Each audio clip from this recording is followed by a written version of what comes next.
वैसे किस किस को फेयरवेल का इंतजार था? हम जब छोटे क्लास में थे तो सोचते थे कि अभी तो हमारा फेयरवेल आने में बहुत टाइम है, और देखो आज हमारा ही फेयरवेल है।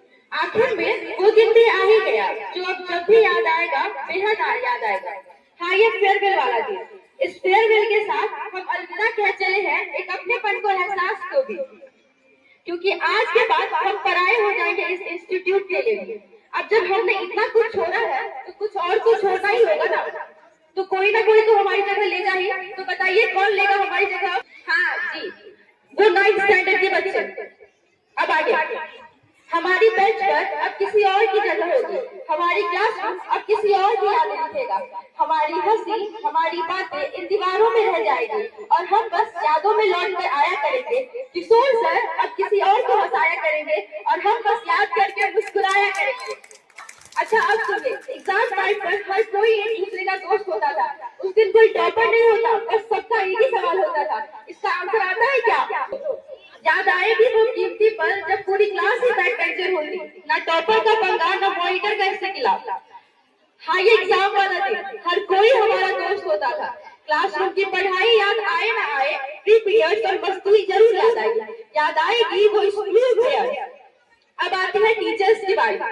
वैसे तो टीचर्स कई प्रकार के होते हैं, लेकिन हमारे स्कूल के सरफेस एनालिसिस किया जाए तो मेनली 3 टाइप के टीचर्स होते हैं। पहले वो जिनका मानना होता है जियो और जीने दो। दूसरे वो जिनका सवाल ही होता है कि तुम हो ही क्यों, और इसका जवाब तो हमारे पास खुद भी नहीं होता। तीसरे और सबसे लास्ट वाले जो सबसे चिल होते हैं, मारपीट से उनका कोई मतलब ही नहीं होता, जो हर कुछ अच्छे से समझाते भी हैं। पता है इस कैटेगरी में कौन कौन आते हैं? और शोभा मैम, किशोर सर और हमारे विवेक सर। और कभी कभी तो इन लोगों ने अपने लाइफ से रिलेटेड कुछ कहानियां भी बताई। तो जब भी स्कूल की बात होगी सबसे ज्यादा याद आएंगे टीचर, जिन्होंने समझाया दोस्त की तरह, डराया माँ बाप की तरह और पढ़ाया भगवान की तरह। यूं तो टीचर्स की वैल्यू बेहद है जिंदगी में और हमेशा रहेगी भी, पर शायद इतने अच्छे टीचर्स हमें दोबारा न मिले।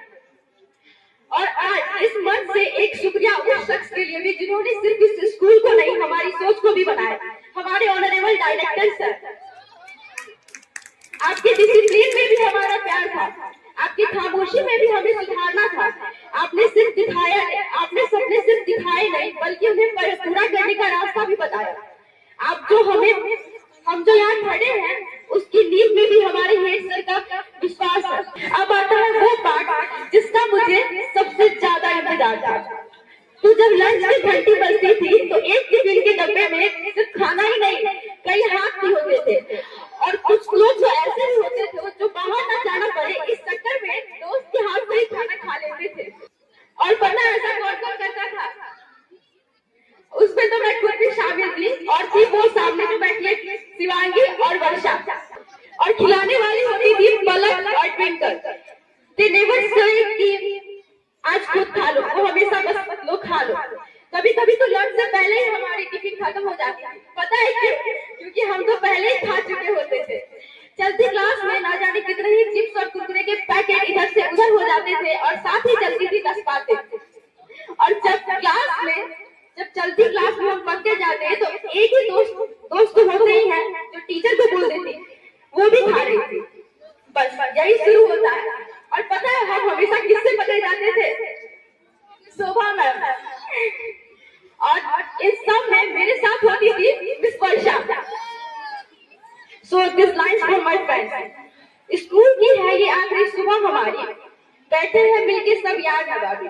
स्कूल की है ये आखिरी सुबह हमारी, बैठे हैं मिलके सब यार नवाबी। अब से हो जाएंगे रिश्ते खत्म, अब से हो जाएंगे रिश्ते खत्म, बनके रह जाएंगे ये याद पुरानी। जब आए स्कूल में तो लगा घर में ही सुकून है, फिर दोस्त मिले, दोस्तियां हुई तो समझ आया स्कूल ही तो घर है। शुरुआत के दिनों में दोस्त सिर्फ रहने के लिए होते थे, एक से झगड़ कर दूसरे के पास चले जाते थे, नए दोस्तों को आजमाते फिर भी पुराने पर ही लौट आते थे। हम हर दिन नई कहानियां स्कूल में लिखाते थे, जिसके साथ उठते बैठते उससे भी झगड़ आते थे, फिर भी दोस्त ही तो बन जाते थे। कभी कंप्लेन अगर हमारी होती, पर सुकून तो तब मिलता जब बेस्ट फ्रेंड को भी डांट पड़ती। कभी कभी तो पूरा ग्रुप भी डांट का शिकार होता था। उन दिनों कहाँ पता था कि यादें बेहद याद आएगी। जब भी स्कूल की बात होगी सबसे पहले दोस्तों की बात याद आएगी। दोस्तों ने ही तो माहौल को रंगीन सा बनाया था। क्लास में एक दूसरे का पेन भी तो चुराया था, बॉल की जगह बैट भी तो उछाला था। न जाने कब कौन प्लेजर वाली पिटाई का शिकार हो जाता। कॉपी घर भूल जाने वाला बहाना भी तो कितना कॉमन था। टीचर के स्टार्ट में भी अलग ही ममता होती थी। हमने हर टीचर के अलग अलग नाम भी रखे थे। अब शायद शोभा मैम हमारे लिए गाना ना गाए और जाते जाते कुछ अल्फाज हमारे जूनियर्स के लिए भी। तुम्हारे लिए अब हमारी क्लास नहीं होगी। इन स्कूल इन क्लासरूम में सिर्फ पढ़ना मत, इन्हें जीना भी, क्योंकि यहीं से जिंदगी के सबसे खूबसूरत पल शुरू होते हैं। टीचर्स की दाग को दिल पर मत लेना, क्योंकि इसमें भी तुम्हारे लिए टीचर्स की प्यार ही छुपा होता है। दोस्तों को संभाल कर रखना, यही यादें बनकर जिंदगी भर साथ चलती है। और बस आखिर में बस इतना कहना चाहूंगी, ये कैंपस अब सिर्फ यादों में आया करेगा। ये कैंपस अब सिर्फ यादों में आया करेगा, हमें पास बुलाया करेगा, पर बहाना नहीं होगा यहाँ आने का। हमेशा दुख रहेगा यहाँ से जाने का। धन्यवाद।